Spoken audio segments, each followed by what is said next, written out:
Hi friends, ఎలా ఉన్నారు? ఈ వీడియోలో నేను మోయినా కల్చర్ ర్యాపిడ్గా ఎలా గ్రో చేయాలో మీకు చెప్తాను. ఇది బి కాంప్లెక్స్ ట్యాబ్లెట్.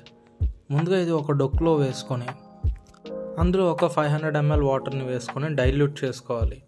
నేనైతే 50 ml సిరింజ్లో వేసుకుంటున్నాను, ఎందుకంటే నాకు యాక్యురేట్గా ఎంత వేస్తున్నానో తెలుస్తుంది కాబట్టి. ట్యాబ్లెట్ని డైల్యూట్ చేయకుండా వేస్తే వాటర్లో కెమికల్ రియాక్షన్ జరిగి వాటర్లో ఉండే ఆక్సిజన్ మొత్తం పోతుంది. దానివల్ల మోయినా మొత్తం క్రాష్ అయిపోతుంది.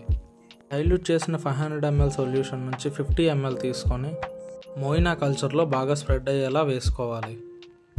గుర్తుపెట్టుకోండి, ఇప్పుడు నేను చెప్పిన మెజర్మెంట్స్ అన్నీ ఈ బ్లాక్ టబ్ను ఉద్దేశించి చెప్పింది. ఒకవేళ మీరు మోయినా కల్చర్ చేసే కంటైనర్ దీనికన్నా కొంచెం పెద్దదైతే సొల్యూషన్ ఇంకొంచెం ఎక్కువ తీసుకోండి. ఒకవేళ చిన్నదైతే సొల్యూషన్ ఇంకొంచెం తక్కువ తీసుకోండి. ఈ వీడియో కానీ మీకు నచ్చినట్టయితే లైక్ చేయండి, షేర్ చేయండి. డౌట్స్ ఉంటే కామెంట్లో తెలియజేయండి.